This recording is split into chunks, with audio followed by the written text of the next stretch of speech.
검찰에서 지금 문재인 정부의 산업부 블랙리스트 소위 말하는 관련 수사를 하고 있는데 민주당에서는 정치보복이라는 주장이 나오고 있습니다.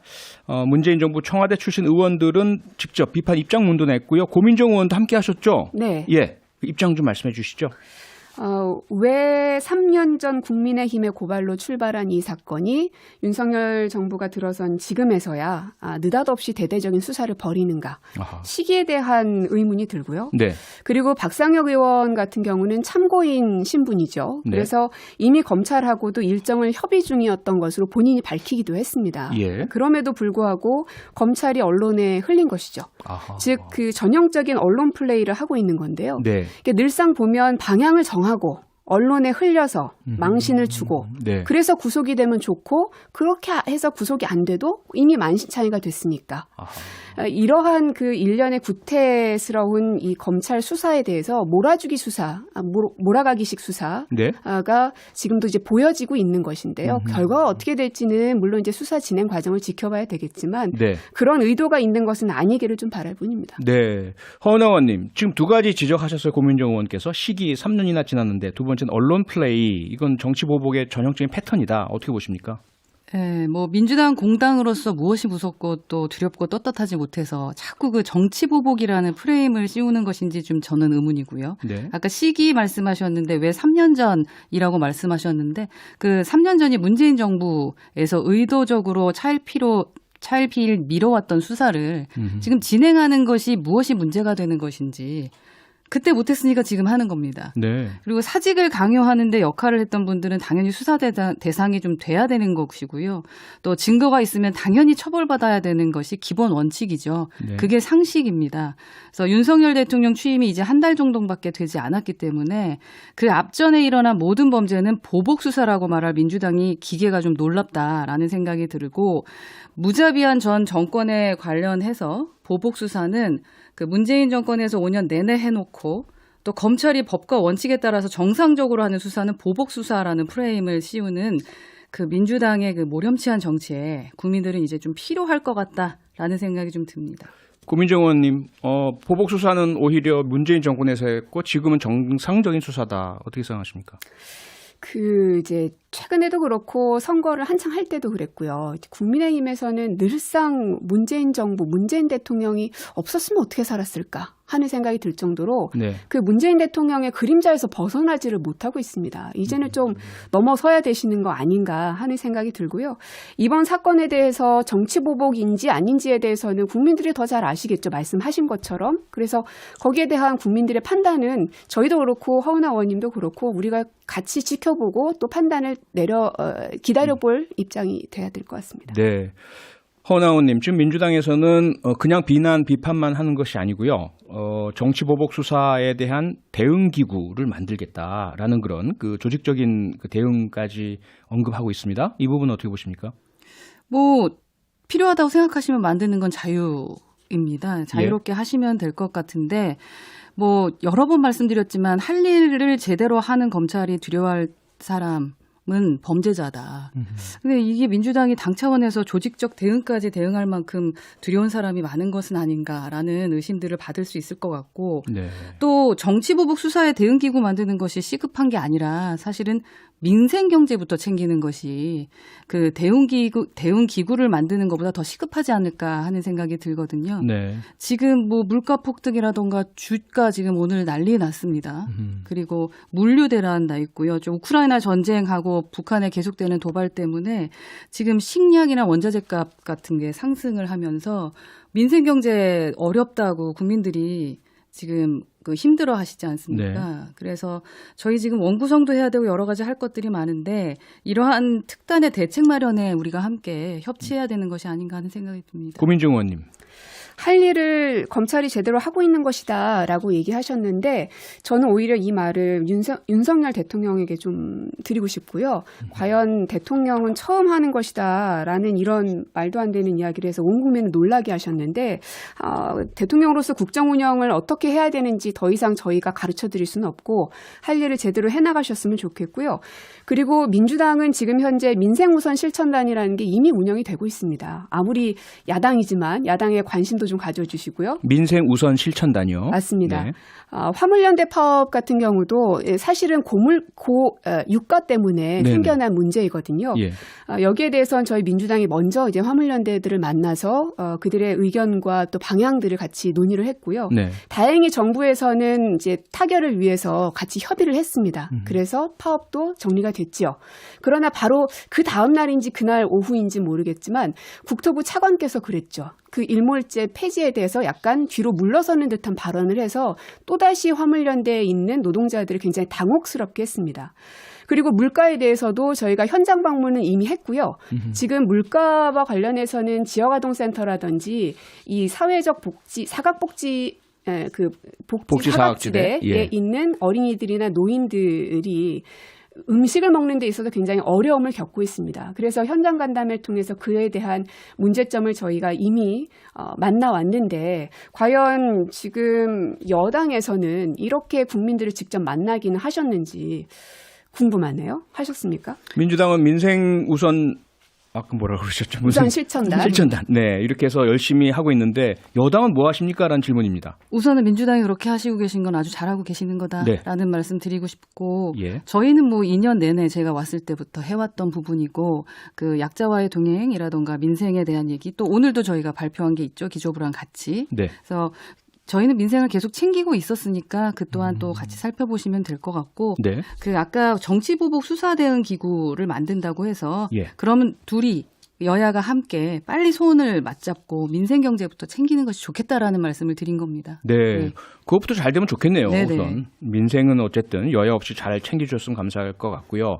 우선 뭐 하던 이야기 좀 계속하면 지금 가장 핵심적인 그 분이죠. 백운규 전 산업장부 장관.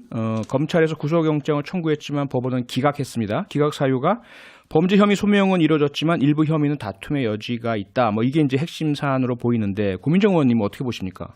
뭐 말 그대로입니다. 예. 이제 어떤 부분이 다툼의 여지가 있는지 저희가 알 수 없는 상황이라서 예. 좀 더 이후 상황들을 지켜볼 필요가 있겠다 하는 생각이 들고요. 네.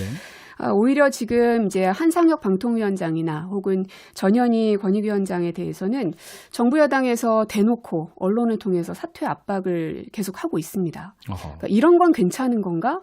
하는 생각이 들고 네. 이렇게 사퇴 압박을 온 국민 앞에서 대놓고 하는 것을 말하는 것이고요. 또 한상혁 위원장 같은 경우는 보니까 농지 관련해서 조선일보가 단독 보도를 했더라고요. 이게 결국은 이제 이것을 옹호하려는 게 아닙니다. 시시비비는 따져봐야겠죠. 어떠한 위반이 있었는지 뭐가 문제인지. 다만 이게 좀 공평하게 수사가 이루어져야 한다라는 겁니다. 네. 일예로 장모 최은순 씨, 그러니까 김건희 여사의 어머니시죠. 네. 같은 경우는 양평 공흥지구 인근의 농지에 대해서 불법 취득에 대한 의혹이 선거 과정 중에서도 굉장히 뜨겁게 있었습니다. 근데 여기에 대해서 어떤 조사가 이루어졌는지 궁금하고요. 김건희 여사의 허위학력 기재라든지 도이치모터스 주가 조작 사건 여기에 대해서도 결국은 똑같은 불법 행위인 것인데 예. 한동훈 법무부 장관이 지난번에 그 예결위 추경 예결위 질의 과정 중에서도 어떤 수사가 필요한 것이냐에 대해서 혹은 그럼 일반적인 수사 방식은 뭐가 있느냐라는 것에 대해서도 답변을 회피했었거든요. 네. 그러니까 누구에 대해서는 조사가 필요하다고 하면서 이렇게 일사불란하게 하고 또 누구에 대해서는 전혀 움직임이 없는 것에 대해서 그게 과연 공평한 윤석열식의 법치인가라고 묻고 싶습니다. 허은하 의원님. 네. 내로남불이다라는 걸로 요약이 됩니다. 현재 여당 주변 인물들 또 대통령 주변 인물들에 대해서는 수사를 차일피일 미루거나 제대로 하지 않고 야권에 대한 수사만 집중적으로 하고 있는 것 아니냐. 유사한 사안인데도 어떻게 보세요? 저희가 말하는 비정상의 정상화는 죄가 있으면 수사를 받는 겁니다. 네. 살펴보시면은 기존에 죄 있던 분들은 지금 다 수사를 하고 있으니까 네. 살펴보시면 될 것 같고, 그러니까 본인들이 생각하기에 이제 시간을 뭉개서 본인들 사람들이 수사를 받지 않거나 갑자기 수사를 받게 되면 이건 정치 보복이다라는 프레임을 갖고 이미 답을 내고 있어요. 답정민이에요. 답은 정해져 있는 민주당인데 네. 만약에 유죄를 받으면은 이건 정치 보복인 거고요. 무죄를 받으면 야 역시 검찰공화국이었어라는 말씀을 하시려고 그러시는 것 같은데 지금 원래 질문은 백은규 전 장관에 대한 질문이셨던 네. 것 같은데요. 영장 기각. 영장 기각이 됐기 때문에 죄가 없다라고 또 이제 말씀하시면서 막 검찰공화국 말씀을 하시려고 하시는데 아니요, 잠깐만요. 예. 이거는 정확하게 짚어야 됩니다. 제가 죄가 없다는 얘기는 한 바가 없습니다. 그런 얘기는 안 하셨어요. 예. 네. 예, 그렇게 말씀 안 지켜봐야 하셨으면 된다고 다행입니다. 기각 사유 그대로다라고 말씀하셨죠? 예, 기존에 지금. 뭐 네. 그렇게 생각하시면 다행인 거고요. 예. 산업부 블랙리스트 사건과 구조적으로 매우 유사했던 게 환경부죠. 환경부 블랙리스트 사건에서 김은경 전 장관이 영장이 기각이 되었습니다. 하지만 불구속 기소되어서 징역 2년의 실형을 선고받은 사례가 있기 때문에 네. 이 부분은 말씀대로 일부 혐의가 다툼의 여지가 있으니까 네. 객관적인 증거도 상당수 확보됐다라고 판시하고 있는 거다라고 생각하면 될 것 같고요. 예. 그래서 법원이 구속영장은 기각을 했지만 오히려 수사의 정당성을 인정해줬다라고 생각을 하면 되기 때문에 이 자체는 어떠한 정치보복 프레임이 아니다라는 말씀을 드리겠습니다. 이 부분 어떻습니까? 지금 한상혁 방송통신위원장 그리고 전현희 공정거래 아니죠. 국민권익위원장이죠. 국민권익위원장에 대해서 공개적인 압박하고 있는 거 이건 사실상의 블랙리스트 아니냐.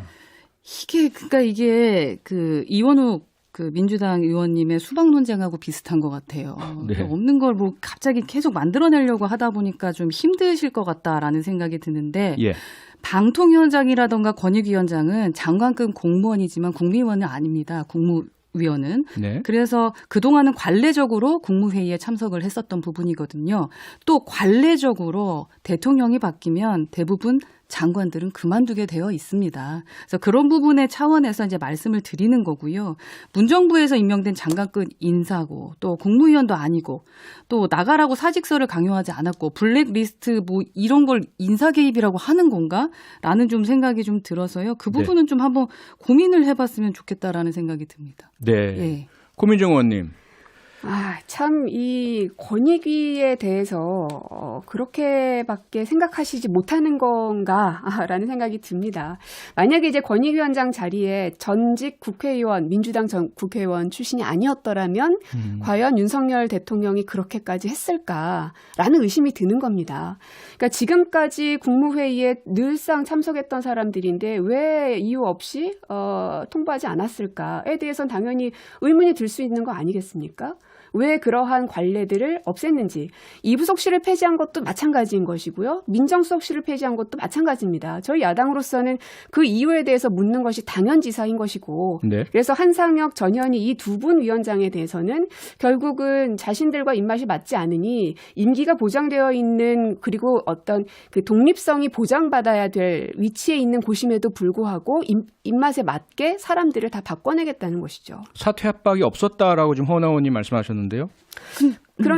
그런데 그 우상호 비대위원장도 얘기를 했지만 전화까지 받았다라고 전해 들었다는 거 아닙니까? 네. 전해 들은 것 같고 그게 사실인지 아닌지는 확인될 수가 없고요. 예. 아까 말씀드렸지만 관례적으로 정부가 바뀌게 되고 그 대통령이 바뀌게 되면 장관급들은 거의 그만두셨던 것이 관례입니다. 네. 왜냐하면 무엇보다도 장관급 공무원들 같은 경우는 윤석열 정부의 그 국가 비전하고 철학을 공유해야 되는 것 아니겠습니까? 그래서 거의 대부분 관례적으로 그랬다라는 말씀을 드린 겁니다. 그 말씀은 사퇴 압박이 없어도 본인들이 알아서 물러나는 게 맞다. 이렇게 그게 지금까지의 관례였다라는 네. 말씀을 드리는 그러나 예. 권성동 원내대표는 권익위원장과 방통위원장을 가리켜서 자리를 양보하고 물러나는 것이 정치 도의상으로 맞다고 생각하고 있다라고 이렇게 말한 게 기사에도 확인이 되네요. 예. 그 관례를 말씀하시는 예, 거예요. 허나 의원님도 같은 취지신 말씀 네. 좀 주셨고 그거는 사퇴 압박은 아니다.